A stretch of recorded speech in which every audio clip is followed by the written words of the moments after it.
Hello friends, welcome to my YouTube channel Sankalp classes and computer institute. आज मैं आपके लिए पॉलिनोमियल चैप्टर लाया हूं, जो कि क्लास 9th व क्लास 10th के लिए बहुत ही इम्पोर्टेंट है। तो आज के इस वीडियो में हम डिस्कस करने वाले हैं polynomials, types of polynomials, term, degree, coefficient, constant and how to find the zeros. तो आइए हम इन सभी पॉइंट को वन बाय वन करके समझते हैं। तो आइए हम लोग देखते हैं पॉलिनोमियल्स क्या है। तो पॉलिनोमियल का मतलब होता है, हिंदी में मतलब पॉलिनोमियल का हिंदी में मतलब होता है बहुपद।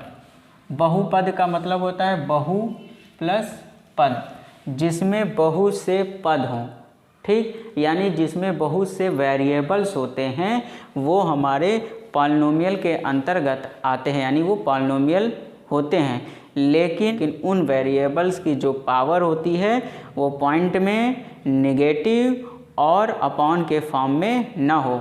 यदि किसी भी इक्वेशन में x या y की पावर पॉइंट में आ जाए, नेगेटिव आ जाए, या 3/2 या इस तरह के अपॉन के फॉर्म में आ जाएगा तो वो पॉलिनोमियल्स नहीं होगा। अब बात करते हैं हम लोग types of polynomials. Types of polynomial में 4 टाइप्स हैं: linear, quadratic, cubic and by quadratic. Linear का मतलब होता है जिसकी डिग्री 1 हो। ऐसा पॉलिनोमियल जिसकी डिग्री 1 होगा वो लीनियर कहलाएगा। जैसे 2x + 5, जैसे क्या है 2x + 5, तो यहाँ x की डिग्री क्या है, x की डिग्री यहाँ पे 1 है, ठीक। तो ये हो गया हमारा लीनियर पॉलिनोमियल। और इसका जो फॉर्म होता है वो इस तरह से होता है, px मान लेते हैं ax + b। इसका जो फॉर्म होगा ax + b होगा, यानी जो भी इक्वेशन होगी वो ax + b के फॉर्म में होगी। क्वाड्रेटिक पॉलिनोमियल वह होता है जिसकी डिग्री क्या हो, जिसकी डिग्री 2 हो, और इसका जो फॉर्म होगा वो px = ax² + bx + c के फॉर्म में होगा। फॉर एग्जाम्पल में समझ लीजिए, मान लेते हैं ये 2x² 3x + 6, तो जो इस फॉर्म में होगा वो क्वाड्रेटिक कहलाएगा। क्यूबिक जिसकी डिग्री क्या हो, 3 हो, और उसका फॉर्म होगा ax³ bx² cx + d, जो इस फॉर्म में होगा, यानी पहला क्यूब, फिर स्क्वायर, फिर x, फिर d। फॉर एग्जाम्पल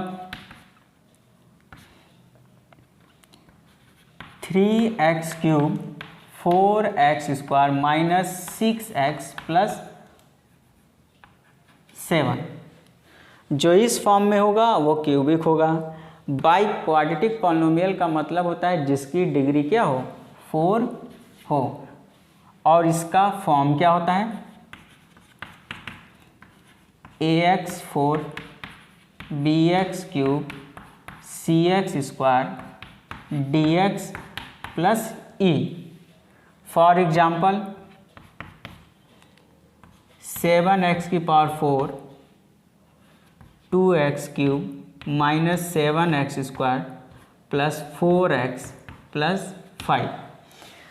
तो जो इस टाइप्स के होंगे वो बाई क्वाड्रेटिक पॉलिनोमियल होंगे। यह है हमारा टाइप्स ऑफ पॉलिनोमियल्स। अब हम बात करते हैं डिग्री। किसकी बात करते हैं, डिग्री।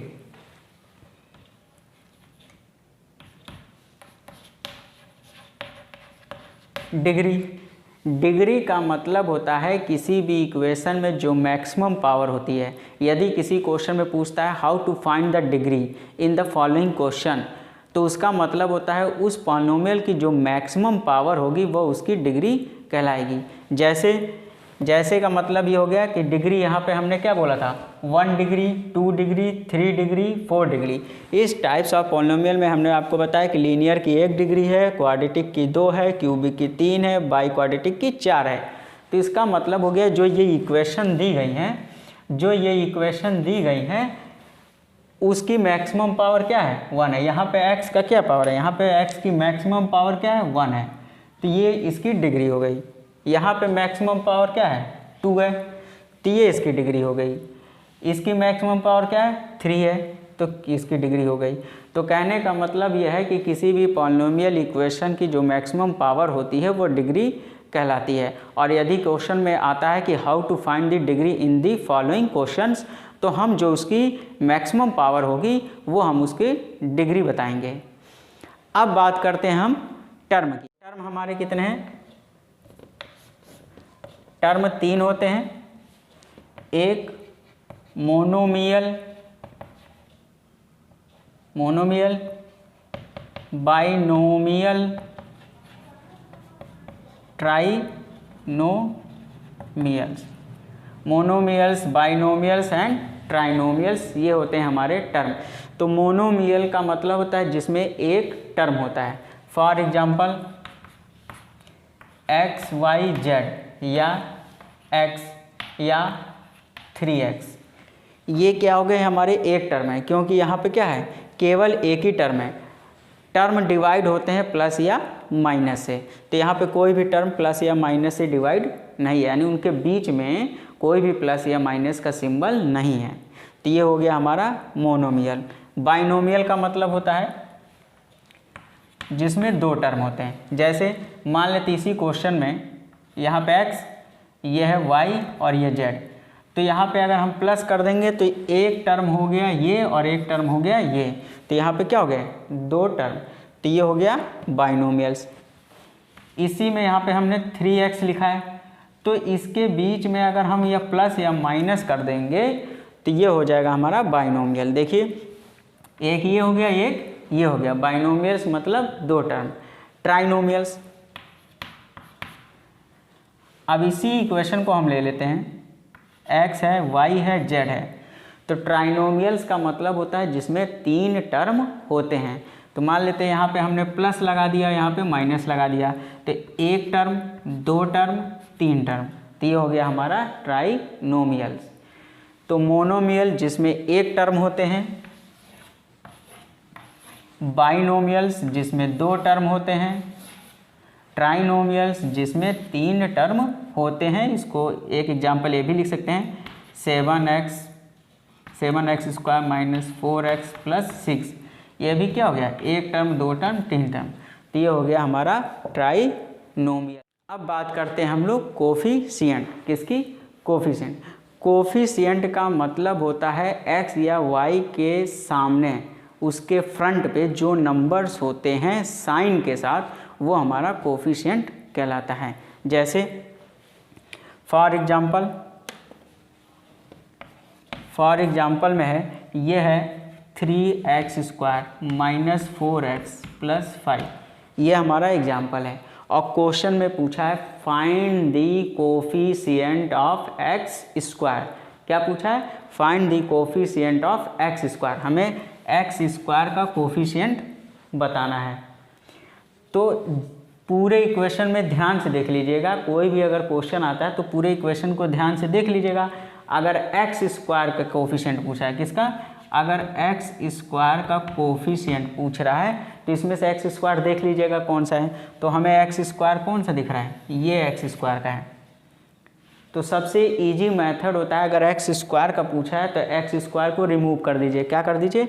x स्क्वायर को रिमूव कर दीजिए। तो मान लेते ये है हमारा 3x स्क्वायर, तो 3x स्क्वायर में से x स्क्वायर को हमने रिमूव कर दिया, तो क्या बचा 3, तो ये हमारा कोफिशिएंट x स्क्वायर का हो गया। आंसर कैसे लिखेंगे? आंसर लिखेंगे coefficient of x square equal to 3। अगर क्वेश्चन में पूछता है कि find the coefficient of x, किसका पूछता है? x का। किसका? x का। तो आप अपने इक्वेशन में देख लीजिए कि x वाला है कौन सा। तो x वाला कौन सा है? ये x वाला है, इसको हमने यहाँ पे नोट कर लिया। यहाँ पे लिख लेते हैं 4x। अब हमसे पूछा है कि x स्क्वायर, x का कोफिशिएंट क्या है? किसका? x का कोफिशिएंट। तो इसमें से x रिमूव कर दीजिए, x रिमूव हो गया तो बच गया हमारा 4। तो coefficient of x equal to -4। तो ये है हमारा कोफिशिएंट निकालने का मेथड। तो अब बात करते हैं हम कांस्टेंट। कांस्टेंट का मतलब होता है कि वह नंबर जो किसी भी वेरिएबल्स के साथ ना हो, ना तो x के साथ हो ना तो y के साथ हो, तो वो होता है हमारा कांस्टेंट। तो हम एग्जाम्पल के थ्रू समझते हैं कि कांस्टेंट क्या है। तो फॉर एग्जाम्पल देखते हैं कांस्टेंट का। मान लेते हैं ये 3x² है, ये 4x है, ये 6 है। तो इसमें से वह नंबर फाइंड कर लेंगे जो x या y या z किसी भी वेरिएबल्स के साथ ना हो, तो वो हमारा कांस्टेंट कहलाएगा। तो यहाँ पे देखिए इस इक्वेशन में देखिए यहाँ पे x है, यहाँ भी x है, तो बचा क्या ये। तो ये जो हमारा नंबर होगा, ये होगा हमारा कांस्टेंट। ठीक, तो ये हमारा हो गया कांस्टेंट। अब बात करते हैं जीरोस की। तो जीरोस का मतलब होता है किसी भी पॉलिनोमियल में x या y की वह वैल्यू जिससे वह टर्म क्या हो जाता है, जीरो हो जाता है, वो हमारा जीरोस कहलाता है। इसको हम एग्जाम्पल के थ्रू समझ लेते हैं।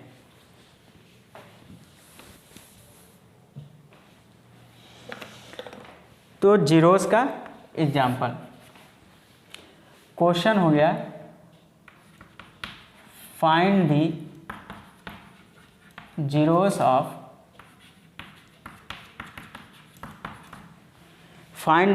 Of px equal to x minus 5।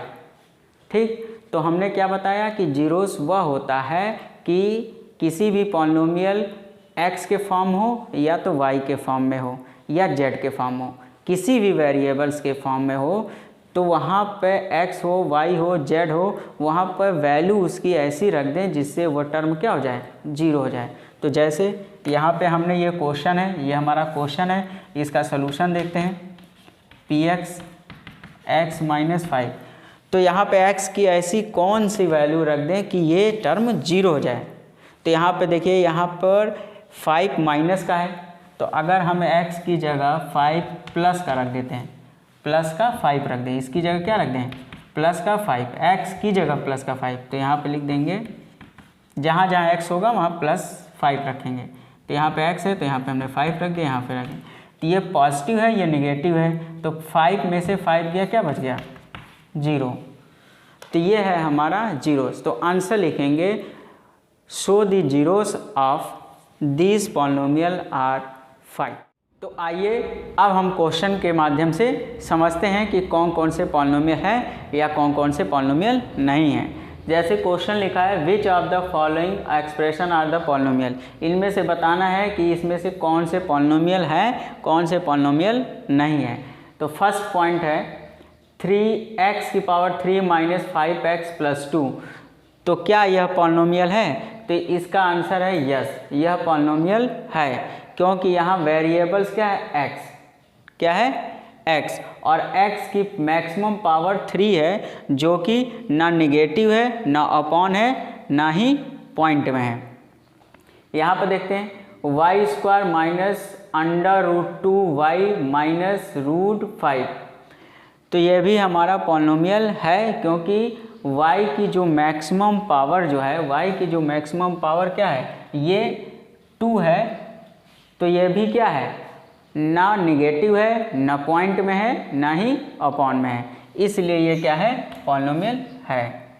Question number 3 है 2√x + 7, 2√x + 7, यह पॉलिनोमियल नहीं है। ये क्या है, ये पॉलिनोमियल नहीं है। क्यों नहीं है? तो यहाँ पे हम देख लेते हैं, यहाँ पे x जो है रूट में है, और किसी की भी पावर रूट में होती है, तो इसका मतलब होता है ये रूट है, √2 है, क्या है, √2। तो √2 को हम लोग क्या लिख सकते हैं, 1/2, क्या लिख सकते हैं, 1/2। तो ये किस फॉर्म में आ गया, अपॉन के फॉर्म में। तो x की जो पावर है वो किस फॉर्म में है, अपॉन में है। तो जब अपॉन में है तो ये क्या होगा, पॉलिनोमियल नहीं होगा। यहाँ पे देखते हैं, यहाँ पे x है, और इस इक्वेशन को हमने इस इक्वेशन को हमने इस तरह से लिखते हैं, x इस इक्वेशन को हम लोग इस तरह से भी लिख सकते हैं। तो यहाँ पे जो है इसकी पावर क्या है, निगेटिव है। क्या है, पावर निगेटिव है, इसलिए यह पॉलिनोमियल नहीं है। यहाँ पे देख लेते हैं, इसको हम लिख सकते हैं y की पावर 1/3 + 4। तो यहाँ भी y की पावर क्या है, अपॉन में है, तो यह भी पॉलिनोमियल नहीं है।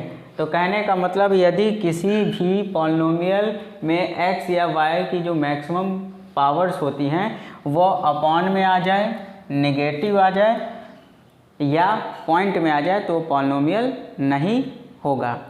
क्वेश्चन नंबर 2 है, right the degree of following. इनमें क्या बताना है, डिग्री बतानी है। तो हमने क्या बताया था कि डिग्री कैसे बताते हैं कि किसी भी पॉलिनोमियल में x वेरिएबल या y वेरिएबल की जो मैक्सिमम पावर होगी वो डिग्री होगी। ये हमने आपको पीछे बता रखा है। तो यहाँ पे x देखिए, x है, यहाँ पे x की मैक्सिमम पावर क्या है, 1 है। तो इसका आंसर क्या होगा, 1 डिग्री। इसकी डिग्री क्या होगी, 1 होगी। यहाँ पर इस पूरे इक्वेशन में x की मैक्सिमम पावर क्या है, x की मैक्सिमम पावर देखिए यहाँ 1 है, यहाँ 2 है और यहाँ 3 है। तो x की मैक्सिमम पावर यहाँ पर क्या है, 3 है। तो इसकी डिग्री क्या होगी, इसकी डिग्री 3 होगी। जो भी इक्वेशन में जो मैक्सिमम पावर होगी वो उसकी डिग्री कहलाएगी। Right the coefficient of x³ in equation. इसमें क्या बताना है, इसमें कोफिशिएंट बताना है इस इक्वेशन की। इस इक्वेशन में कोफिशिएंट बताना है किसकी, x³ की। तो x³ वाला हम पूरे में देख लेंगे कि x³ वाला कौन सा है। तो x³ वाला कौन सा है, ये x³ का है, क्या है, -5x³। तो हमने आपको बताया था कि कोफिशिएंट पूछता है जिसकी भी, तो उस वैल्यू को हम रिमूव कर दें। जैसे यहाँ पे x³ का पूछा है तो यहाँ से हम x³ को रिमूव कर देंगे तो हमारे पास क्या बच गया, -5। तो इसका कोफिशिएंट क्या हो गया, इसका कोफिशिएंट हो गया -5। इस वाले में बताना है right the coefficient of x। क्या बताना है, right the coefficient of x। इसमें हमें, इस पूरे में हमें x की कोफिशिएंट बताना है। तो x वाला वैल्यू कौन सा है, x वाली वैल्यू हमारी क्या है, ये वाली है, क्या है, 2√2x, ये हमारा है। तो इसमें भी हम क्या करेंगे, x को रिमूव कर देंगे। जब x को रिमूव कर दिया तो बचा क्या है, ये, यानी हमारा बचा -2√2। तो कोफिशिएंट ऑफ x = -2√2। तो ये हो गया हमारा कोफिशिएंट निकालने का तरीका। नेक्स्ट पॉइंट था zeros, how to find zeros. तो हमने आपको जीरोस में बताया था कि x हो या y के टर्म में जब इक्वेशन दी हो जाती है तो वहाँ पे x या y की कोई भी ऐसी वैल्यू रखेंगे जिससे वो 0 हो जाए पॉलिनोमियल, तो वो हमारा क्या हो जाएगा, जीरोस हो जाएगा। जैसे आपका यहाँ पर दिया है पॉलिनोमियल, ये px = दिया है 6x - 1। तो हमें x की यहाँ पे ऐसी वैल्यू रखिए जिससे ये पूरा टर्म क्या हो जाए, 0 हो जाए। तो हम अपने दिमाग से सोच लेंगे, अपने मन में सोच लेंगे कि क्या रख सकते हैं। तो हम यहाँ पे क्या रख रहे हैं, ये देखिए निगेटिव का है, तो जब ये निगेटिव का है तो इधर पॉजिटिव आना चाहिए। तो हम x की वैल्यू क्या रख देते हैं, 1/6। x की वैल्यू हम 1/6 रखेंगे तो ये 0 हो जाएगा। यहाँ 1/6 रखा, जहाँ जहाँ x होगा वहाँ रख दीजिएगा, तो ये हो जाएगा 6 × 1 = 6। तो यहाँ बच गया 1 - 1, 1 में से 1 गया, क्या हो गया, 0। तो हमने x = 1/6 रखा तो ये हमारा टर्म क्या हो गया, 0 हो गया। तो जिससे हमारी वैल्यू 0 हो जाती है वो जीरोस होता है। तो आंसर यहाँ पे क्या है, so the zeros of this polynomial are 1/6। Zeros निकालने का एक और मेथड होता है, वो ये भी देख लीजिए, इसका सेकंड मेथड। ये थोड़ा सा इजी है। ये कोई भी पॉलिनोमियल इस तरह से दिया तो px को क्या कर लेंगे, लेट कर लीजिए, क्या कर लीजिए, px = 0। हम px को क्या मान लेंगे, 0। अब इसको इधर रखिए, 6x - 1, ये px है, ठीक। और px की वैल्यू हमने क्या मान रखी है, 0। तो यहाँ पर 0 कर दीजिए, तो ये हो जाएगा 6x - 1। अब हमें यहाँ पे x की वैल्यू फाइंड कर लीजिए। 6, तो अब यहाँ पे x की वैल्यू फाइंड कर लीजिए। तो यहाँ पे है 6x - 1 इक्वल टू 0, तो 6x ये इधर जाएगा, प्लस का हो गया, x इक्वल टू क्या आ गया 1/6, तो x की वैल्यू क्या हो गई 1/6। तो यह हो गया हमारा जीरोस निकालने का तरीका। तो प्लीज़ इस वीडियो को लाइक, शेयर एंड सब्सक्राइब करना ना भूलें, जिससे हमारी वीडियो आपको प्राप्त हो सके। तो नेक्स्ट वीडियो में मैं आपको पॉलिनोमियल से रिलेटेड क्लास 10th के मोस्ट इम्पॉर्टेंट क्वेश्चन को सॉल्व कराऊंगा।